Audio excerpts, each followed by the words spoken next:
Il disait que quand quelqu'un peut se lever aujourd'hui et me réclamer 69 millions de francs en un an de collaboration, ça veut dire que Moustique qui a produit Laisse-moi t'aimer, qui me voit briller aujourd'hui grâce à Laisse-moi t'aimer, lui doit venir me réclamer combien? 1 milliard, 2 milliards, 3 milliards. Jamais il ne s'est levé pour me dire que moi j'ai fait Laisse-moi t'aimer. C'est grâce à moi que tu es ceci, cela aujourd'hui. Tu dois me remettre ici, tu dois me remettre ça. Jamais. Quelqu'un arrive, on travaille à peine une année de collaboration. Et en une année de collaboration, quand je décide de... Ouais. Oh.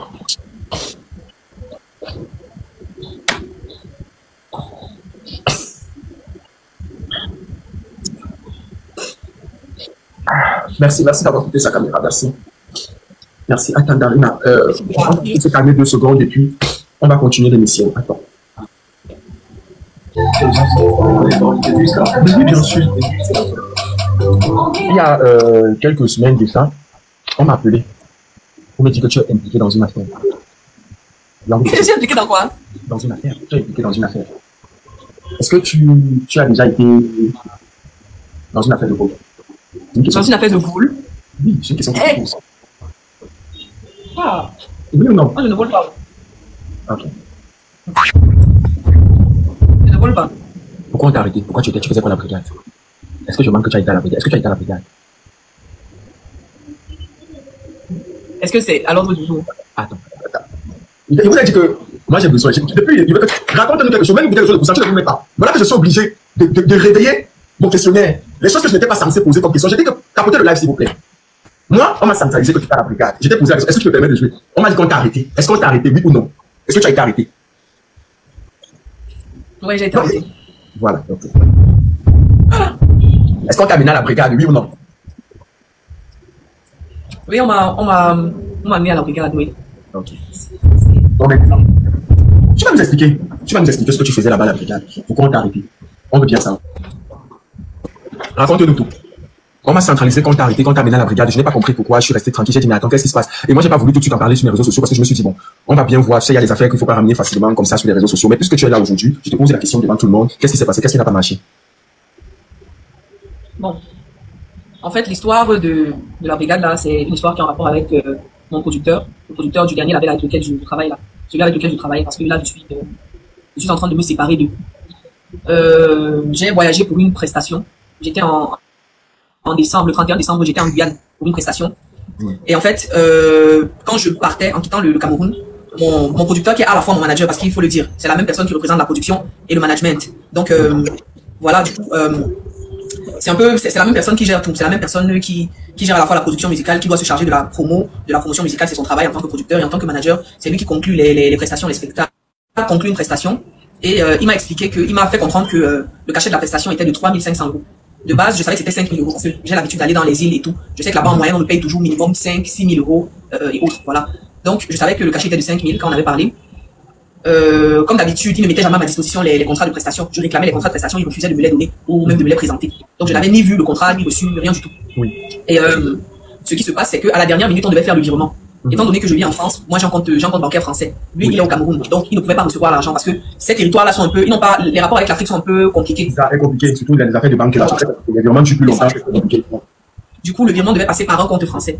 Donc, il a donné mon compte pour que le virement passe par moi. Et c'est comme ça, par chance, que je reçois le contrat. Oui. Je reçois le contrat, je vois un montant de 11 600 €. Je demande, ok, les 11 600 €, c'est pourquoi? Donc, il m'explique, il me fait comprendre que c'est nous-mêmes qui allons prendre en charge les billets d'avion, qu'on va avancer, les billets d'avion, l'hôtel, et le reste, c'est le cachet. Je dis, ok, sur les 11 600 €, le cachet est de combien pour me rassurer? Parce qu'il m'avait déjà dit 5 000 € à l'avance. Il me fait comprendre que le cachet est de 3 500 €. J'étais déjà à l'aéroport, j'étais en train de passer les formalités. Je trouve ça bizarre. Du coup, je lui dis que, mais 3 500 € comment? Et ce n'est que maintenant que tu me dis ça, parce que tu conclus un truc. Si le montant a changé, tu dois me dire. Normalement, tu dois me demander, mais avant me dire que finalement, le truc ne sera plus à 5 000, il sera à 3 500. Il me fait comprendre que de base, comme j'étais censé faire 2 dates, ils ont annulé une date, du coup, ils ont ramené le cachet à 3 500 et tout. Je trouvais ça bizarre parce que c'est des personnes avec lesquelles j'ai l'habitude de dealer. J'ai l'habitude de faire des prestations là-bas. Par contre, lui, ce sont des territoires qu'il ne connaît pas, qu'il a découvert grâce à moi. C'est des territoires sur lesquels il n'avait jamais travaillé avant. C'est en bossant avec moi qu'il commence à les côtoyer. Donc, je fais le déplacement. J'arrive en Guyane, je fais ma prestation normalement. Et à la fin, je reste sur le territoire parce que je partais après son collaborateur qui m'accompagnait. Il partait à 8h, moi mon rôle partait à 18h. Donc je passe la journée avec son collaborateur et étant donné que je le soupçonnais déjà, parce que moi je me suis dit que il y a un truc qui est simple. L'honnêteté amène la transparence. Si je ne prends pas, je n'ai aucune raison de te cacher les reçus. C'est ça. Je me disais déjà que s'il refuse de me présenter les contrats de prestation, d'autant plus que le manager avec lequel je travaillais avant de signer avec lui, je lui ai fait comprendre que ce manager-là me bouffait. Il a même pris des argents dans des pays où je me suis retrouvé moi en train de rembourser des argents que je ne savais même pas qu'il avait perçus pour des prestations. Je lui ai dit que je ne voulais plus. Oui.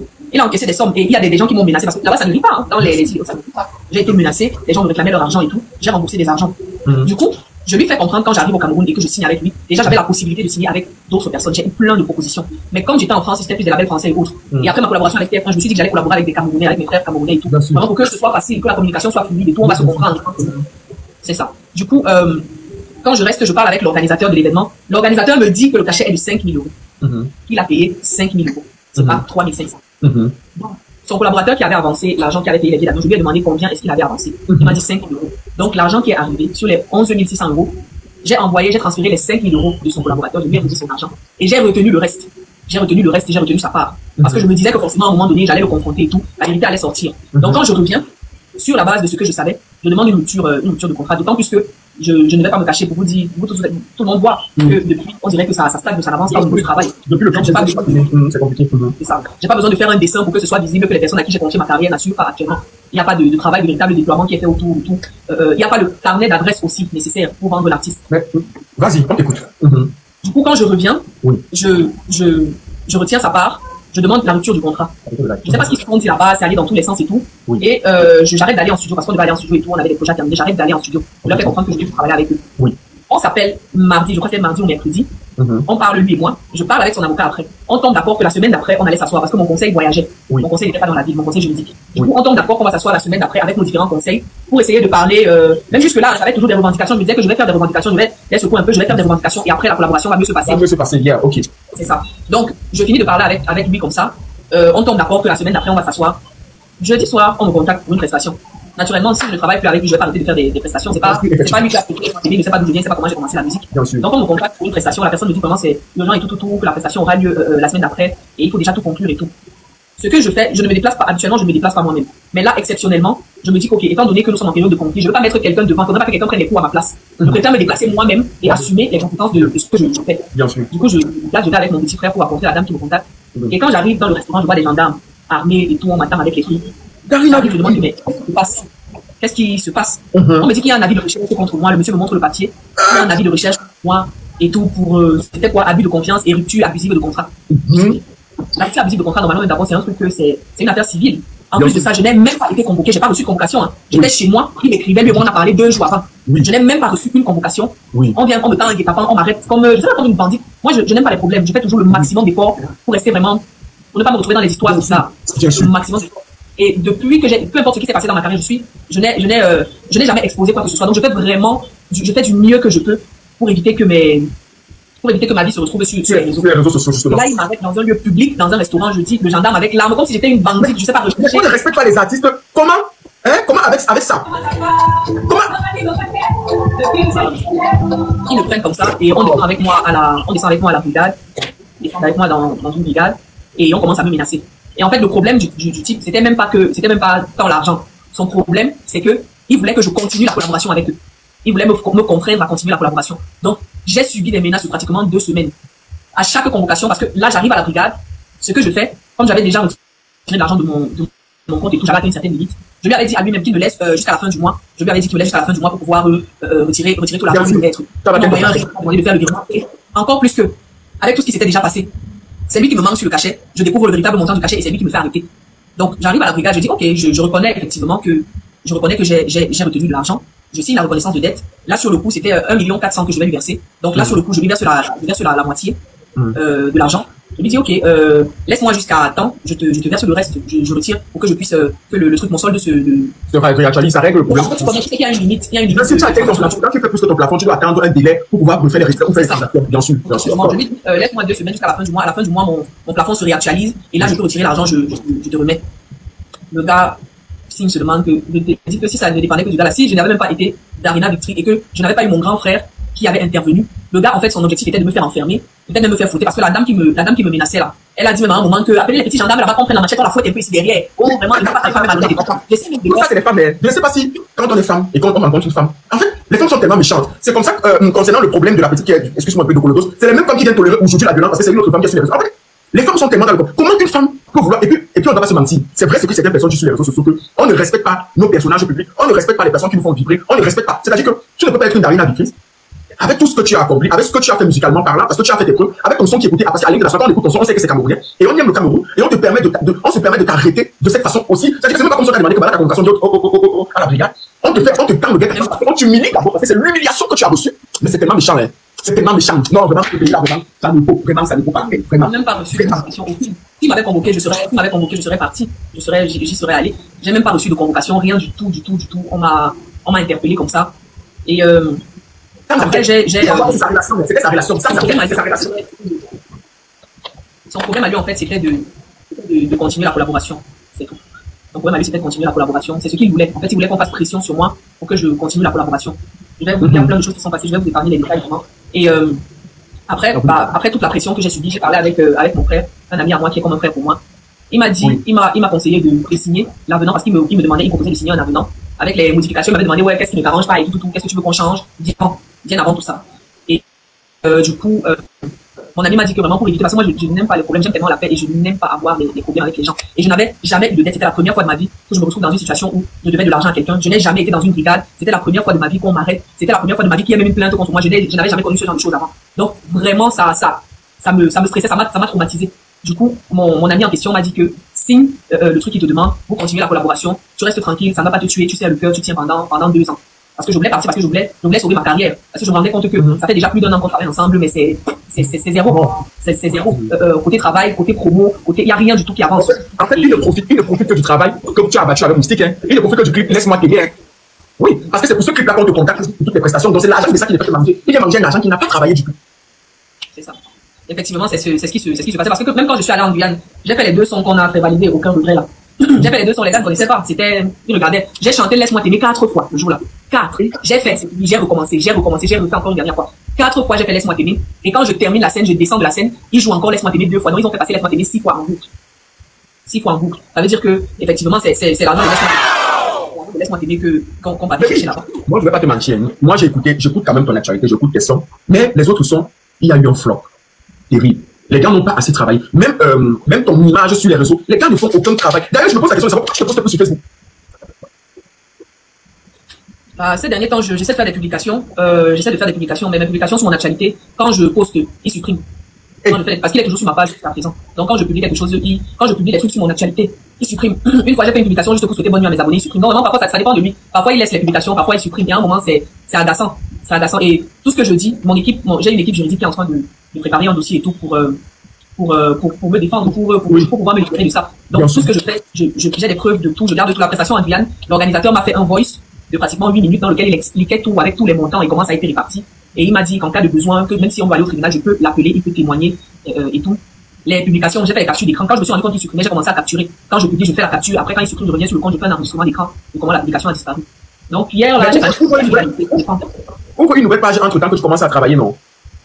Ouais, c'est bien beau de dire que je vais créer une nouvelle page entre temps, mais c'est des années de travail, la page là. C'est des années de travail, je vais pas acheter les abonnés. C'est une page que j'ai vraiment pris la peine de développer. Et en plus, le compte est certifié, tu vois.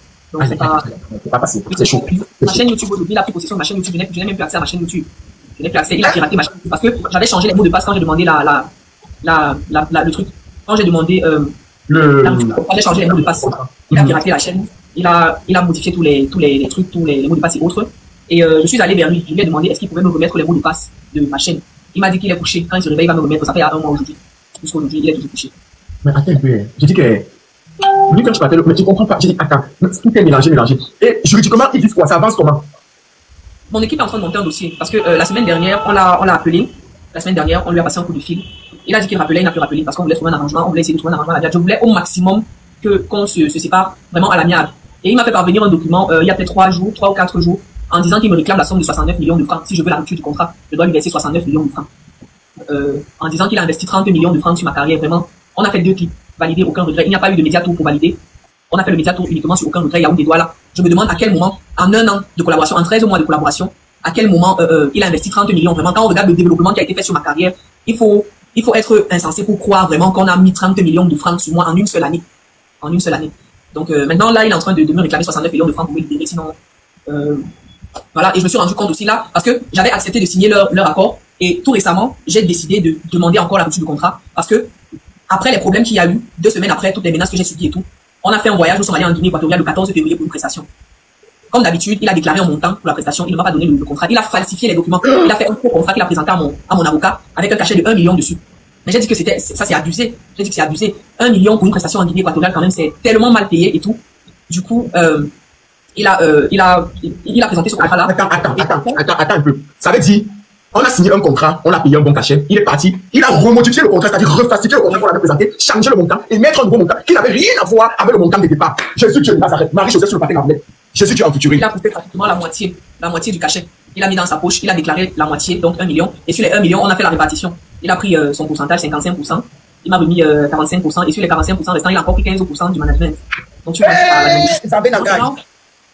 vraiment, je me suis rendu compte en signant avec eux que je me suis retrouvé dans une sorte de prison.